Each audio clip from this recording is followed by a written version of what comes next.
Hello friends, my name is Chinmay Deshpande. In this video lecture, we are going to discuss about a topic from energy control. The name of a topic is a power pool.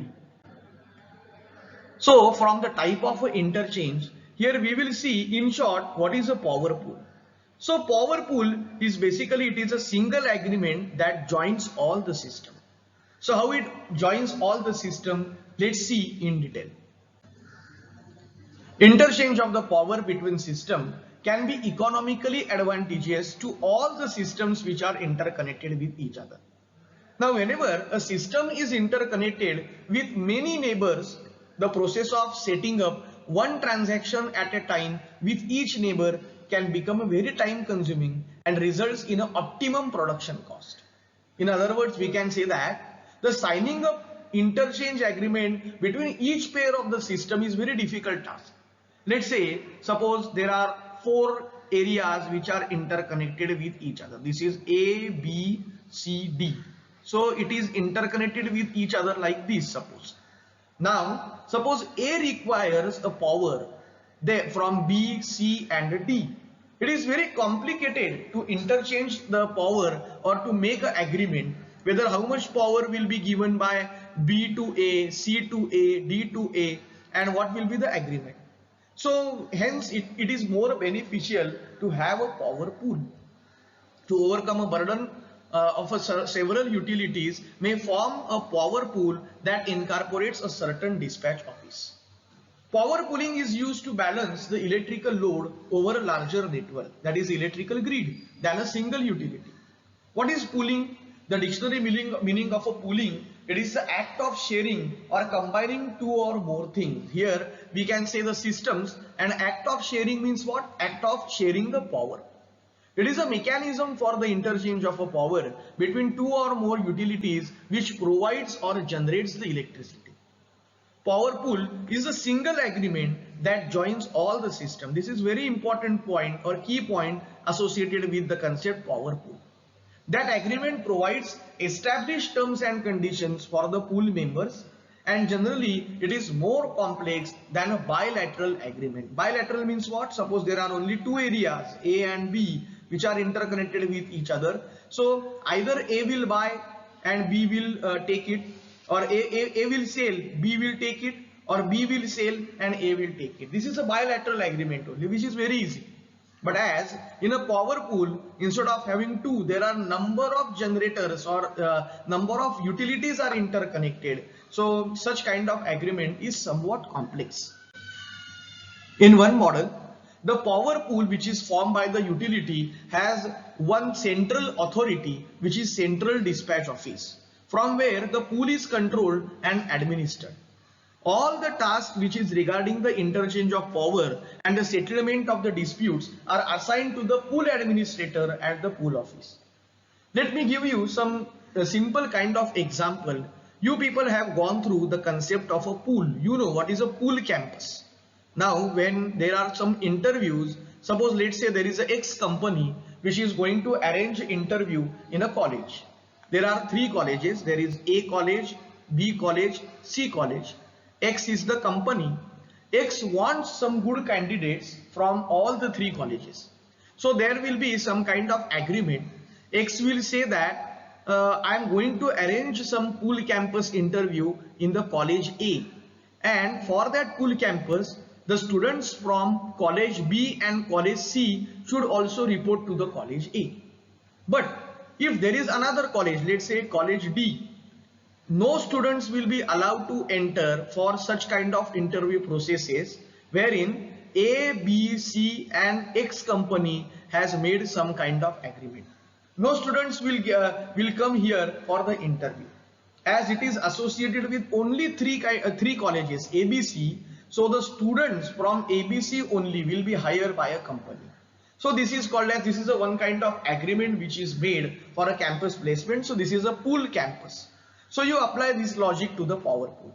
Sometimes the power pools are set up without a central dispatch office. The central office acts only as a brokerage house for transactions which will take place between the members. The decisions which are regarding the payments and disbursements are generally the most important in the power pools. Now there are a few potential advantages which we have seen in a power pool. First one is decrease in the operating cost. Yes, it is not required to turn on remaining generators from same utility. We can take a power from other utility because there might be chances of having decrease in the cost of a generation. Then as no generators are running from the same area, so there might be a reserve capacity requirement in that area. Then it helps from the pool in a unit commitment. So this is also achieved with the help of power pool. There will be a minimization in the cost of maintenance schedule. We know that suppose the generator has its some kind of maximum generation, which is PG maximum. It is not possible always to run that generator to that maximum value. And we need to have some frequent maintenance of all the generators. So as one generator is take out, or we say one generator is at rest, so therefore the maintenance of that generator, the maintenance cost will be minimized of that generator. And but obvious, we will get a reliable power supply for the sensitive load. Power pooling is very important for extending energy control over a large area which is served by a multiple utilities.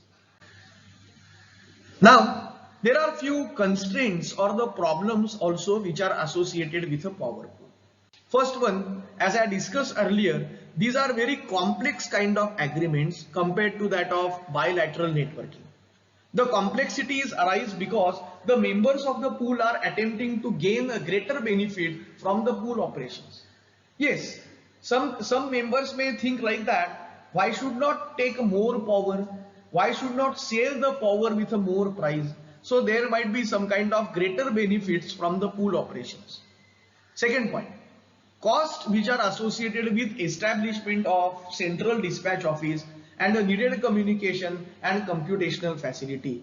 The cost, this is additional cost which will involve while forming such kind of an agreement.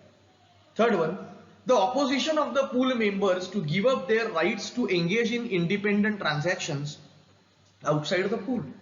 Some may think like this, why should I deliver this power to utility B? Utility A may think like that, why should I give it? Because I should keep it with me. If the load is increased to my bus, then I will definitely give it to my bus. I will give the preference to my particular load only. So such kind of, we can say, such kind of oppositions might be there. Next is fear of some members that their freedom will be restricted if the pool is formed. Suppose there are 4 members, as I already discussed. A is there, B is there, then C is there, and D is there. There is another utility E. Suppose A has surplus power. As it is a power pool, A have to give it first to A, then B to and D, because there is an agreement which is made. But there is a requirement of a power from E, and that E is able to give more money for the purchasing of that power. So there will be a fear of some members that their freedom will be restricted. I am not be able to give power to the E. A may think like this, I am not going to give a power to the E even though I have a surplus, because first I have to fulfill the requirement of B, C, D as a power pool is formed. Next is the complexity of dealing with regulatory authorities if the pool operates in more than one state. It is again difficult. If the location is there within one state only, it's okay. But in a different states, some kind of policies might be different, and therefore it may be difficult. The efforts which is made by each member of the pool to maximize their saving.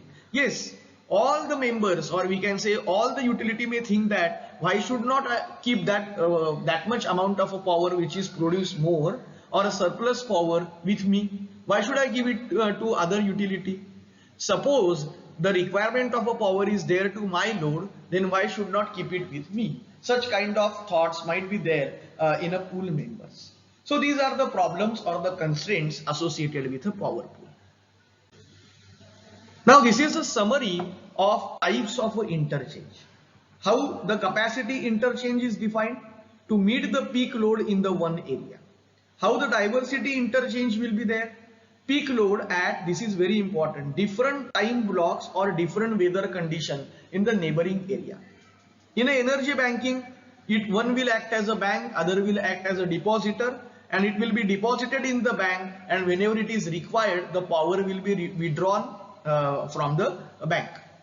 Emergency power interchange. Sometimes a utility may face abnormal force outages of its generating unit, or there is an unexpected increase in the demand. To meet the energy requirement under such circumstances, it may have an emergency interchange agreement with a neighboring utility. Then inadvertent power exchange. Now, the automatic generation control, that is AGC systems, are not perfect, and there might be some error in the AGC which leads to inadvertent power exchange. So it is used during severe fuel shortage as situations to pay back errors in the AGC, which will lead to accumulation in the energy. And the last point is a power pool. Basically, it is related to a single agreement that joins all the systems.